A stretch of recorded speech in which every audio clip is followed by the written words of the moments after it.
Hello students, welcome to CACP IS Academy. This side Apurva Nandi, and today's date is 30th of June. That is the last newspaper analysis of this month.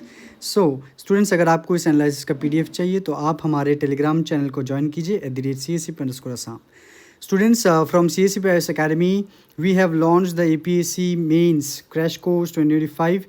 तो जो सितंबर में tentatively होने वाला है, date अभी तक finalise नहीं हुआ है, but so whatever will be the date, but आप अपनी प्रिपरेशन जारी रखिए. And if you think that CACP IS Academy can help you in any ways, so you can just contact in our number and take our courses.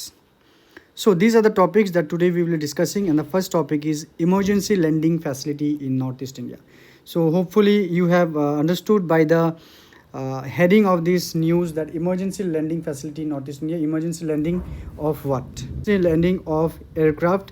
So Assam CM announced Northeast first highway emergency lending facility. they जो aircraft है that में in emergency वो highway में land कर सकता है, but for home for defence and civilian aircraft in Moran by this October. Okay, this will be a step to enhance the national security and disaster preparedness. All right, so this is expected to completed by October 2025, and it is implemented by NHIDCL in coordination with Indian Air Force. So what is the purpose? The purpose is for emergency landing of IF fighter jets like Sukhoi and Rafale and the civil aircrafts. So what is the strategic importance of this? Because this will give or boost the disaster preparedness. मतलब disaster के time अगर जो supplies है उसको पहुंचाने के लिए वो असम के या फिर नॉर्थ ईस्ट के हर एक जगह पर रनवेज नहीं है, तो इमरजेंसी लैंडिंग के लिए एक यहाँ पर जो नॉट रनवे बट हाईवे है, तो उसको ऐसे बनाया जाएगा कि एयरक्राफ्ट लैंड होगा specially in flood prone districts of Assam, जहाँ पर जो फ्लड रिलीफ्स मटेरियल्स भेजा जाए, इसीलिए उन जगह पर इमरजेंसी लैंडिंग करवाया जा सकता है. So it also enhances the national security readiness in sensitive border region. So what are the future development? कि 2 more landing strips plan, कि आने वाले दिनों में मोरान के बाद और 2 ऐसे लैंडिंग स्ट्रिप्स प्लान होंगे in Tihu and Boroma. All right, between and another one between Nagaon and Lamding. So do add to your current affairs this. Now helipad infrastructure project. Region is another one, Numaligarh to Dibrugarh to Tinsukia. तो इन तीनों reason में travel करने के लिए एक helipad infrastructure proposal draft किया गया है. What is the propose purpose? क्या है पर्पस? इज फॉर गिविंग और providing aid rescue and relief to flood extreme. We know that Assam is a flood prone area. North east also deals with many flood problems. तो flood relief के लिए add या फिर supplies भेजे जाने के लिए वो पर्पस है इन इस हेलीपैड इंफ्रास्ट्रक्चर प्रोजेक्ट का. वो भी डेवलप किया जाएगा with NHIDCL and central government के पार्टनरशिप से. So what is the significance of Assam in India here?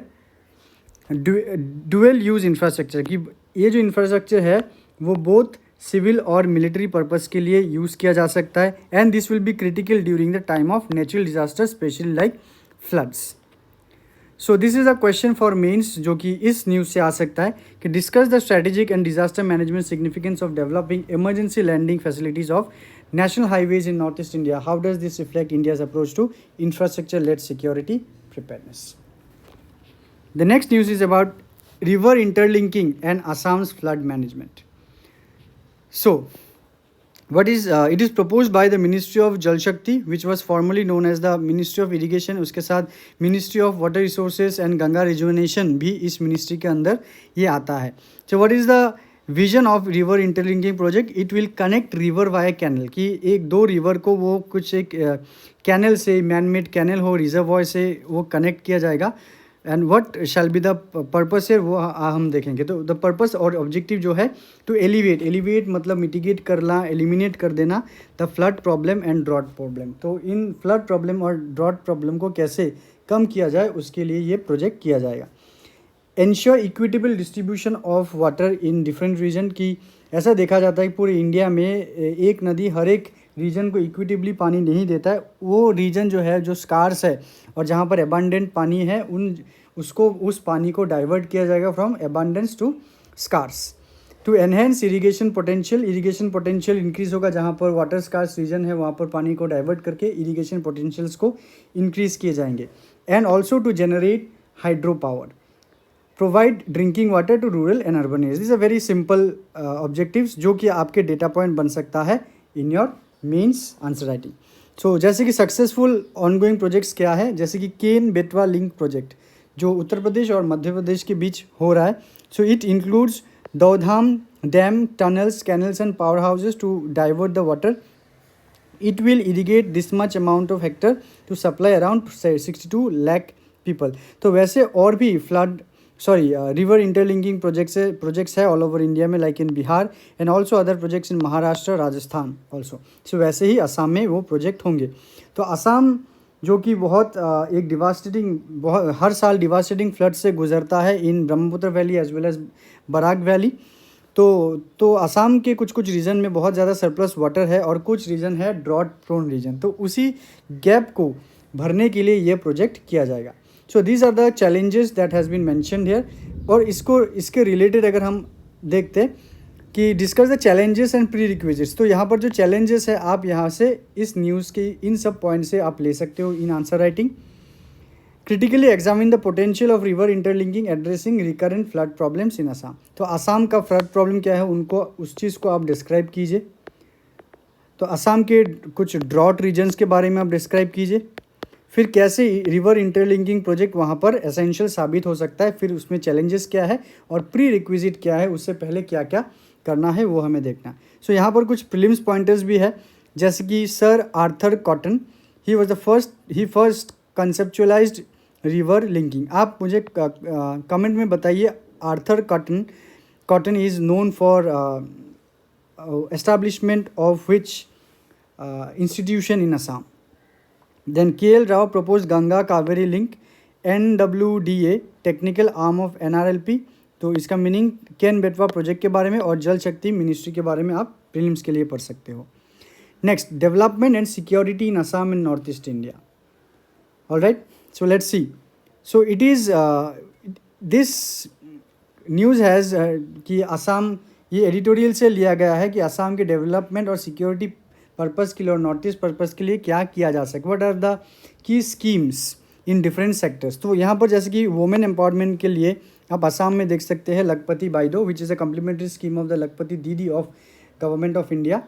मुख्यमंत्री महिला उद्यमिता अभियान, that is related to the entrepreneurship of women. Than welfare के लिए है जो सब्सिडीज़ दिया जाता है इन Orunodoi. Then Shaheed Kushal Konwar old age pension scheme. Health के लिए है 2 कैंसर हॉस्पिटल ओपन किए गए हैं and 8 more are under construction. Assam is emerging as a medical hub of north east. Culture and heritage के लिए statue of Upendra Nath Brahma in Delhi वो इनॉग्रेट किए गए हैं. Bharat Ratna to Bhupen Hazarika posthumously, protection and promotion of सत्रोलैंड्स एंड असमीज कल्चर. टूरिज़्म और इंफ्रास्ट्रक्चर में क्या है, माँ कामाख्या कॉरिडोर को प्रपोज किया गया है बट वो करेंटली अभी हॉल्ट में है क्योंकि वो अभी कुछ उसमें इश्यूज़ है, क्योंकि वो लोकल जो है नीलाचल पर्वत वे के वो अभी प्रोटेस्ट कर रहे हैं कि अगर कामाख्या कॉरिडोर को डेवलप किया जाए. और बहुत रिलीजियस सेक्ट से ऐसे भी सुनने को आया है अगर कामाख्या कॉरिडोर को चेंज किया जाए that may change the physiography of that hill, और मंदिर का जो स्ट्रक्चर है वो हैम्पर हो सकता है and that may also hurt the sentiments of the भक्ट्स. टी गार्डन टूरिज्म को प्रमोट करना, rhino conservation, water based tourism via reservoir development. So these are different sectors where different schemes have been initiated. So security और peace के लिए क्या किया गया है, इंसर्जेंसी में अगर देखते 69% ड्रॉप हुआ है in violent incidents. ULFA terrorism largely under control, no major deterrent to investment. जो आफ्स्पा है जो कि जो असम में लगाया जा रहा है, it has been remove from large parts of Assam but still अभी भी कुछ जगह पर है, नागालैंड, मणिपुर एंड अरुणाचल प्रदेश. मणिपुर कन्फ्लिक्ट जो बहुत ही ज़्यादा लास्ट 3 ईयर्स से ये न्यूज़ में है. पीस अकॉर्ड्स जो साइन हुए हैं in the last 11 years by the Modi government and the Naxalism movement या फिर नेशन वाइड, उनमें कितने डिक्लाइन देखने को मिला है वो यहाँ पर मेंशन है. Alright, so here the question can be, welfare schemes rooted in regional needs have become crucial to political stability. You have to discuss. Next AlphaGenome by DeepMind, तो ये ज़्यादा इंपॉर्टेंट आपके prelims के लिए होगा. So let's see what is human genome. The human genome is a complete set of DNA. Genome का मतलब है it is a complete set of the data stored in a DNA. DNA stores data, तो उनका सारे के सारे DNA का जो सेट होता है उसको जीनोम कहा जाता है. It includes coding and non coding regions that influences physical traits, functions and immunity. तो ह्यूमन जीनोम में क्या होता है, जो डेटा है it is a physical trait, कि एक इंसान का फिजिकल ट्रेट कैसा होगा, दिखने में कैसा होगा, उसका फंक्शनिंग कैसा होगा, उसका इम्यूनिटी कैसा है एंड उसका डिजीज ससेप्टिबिलिटी कैसा रहेगा, वो उस ह्यूमन जीनोम से पता चलता है. What is this alpha genome? Alpha genome is deep minds. तो डीप माइंड क्या है? एक एआई मॉडल है. डीप माइंड जो है ये एआई मॉडल को बिल्ड करता है. तो अल्फा जीनोम एक एआई मॉडल है which is build to predict how genetic mutation affect gene regulation. तो कैसे ह्यूमन के अंदर जो जेनेटिक म्यूटेशन होते हैं उसको वो जीन रेगुलेशन को कैसे अफेक्ट करते हैं. Alright, it analyses both coding and non coding DNA focusing on regulatory functions. It complements alpha missions which focuses on protein coding mutations. Now how it works? It processes up to 1 million base pairs of DNA at once. तो हमारे लिए जो important है सबसे ज़्यादा उसके applications कहाँ कहाँ होगा, ये ह्यूमन जीनोम के बारे में जो हम पढ़ रहे हैं उसके एप्लीकेशंस कहाँ होंगे, जैसे कि डिजीज़ रिसर्च में होंगे और उसमें वैक्सीन्स या फिर मेडिसिन क्रिएट किए जाएंगे. Synthetic biology that is obviously artificial genes को क्रिएट करना.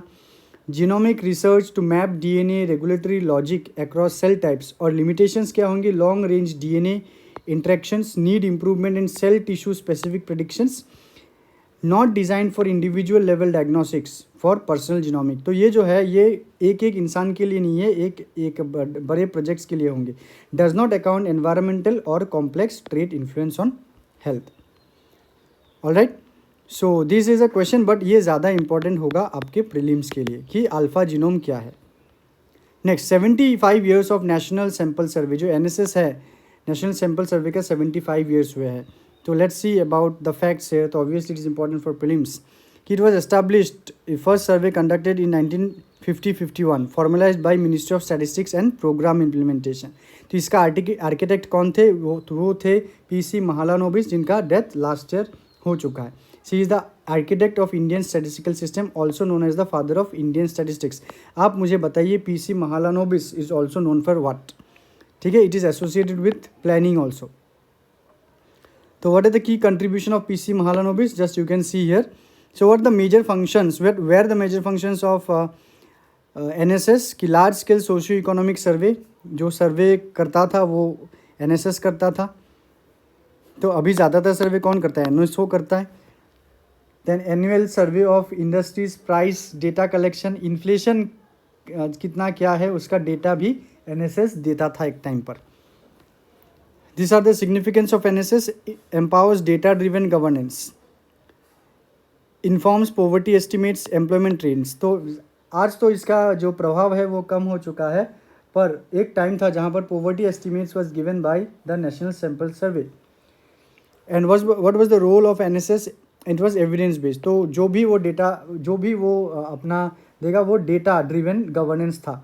वेलफेयर स्कीम्स डिज़ाइन होता था by the data of national sample survey. Monitoring and evaluation वो नेशनल सैंपल सर्वे के डेटा के ऊपर होता था. पर आज के डेट में सबसे ज़्यादा अगर दिया जाता है गुरुत्व वो है नीति आयोग के ऊपर. Even NITI Aayog also uses the data given by the NSS. Alright, so these are here the importance of statistical data and governance and the PC Mahalanobis जो है उनका लीगेसी इन मॉडर्न प्लानिंग क्या था. So students, we are at the end. So let me just conclude this by saying that CSCP IAS Academy has launched APSC Mains Crash Course 2025. तो अगर आपको join करना है तो आप हमारे इस नंबर पे कॉल करके ज्वाइन कर सकते हैं. So thank you so much students. Till then, take care.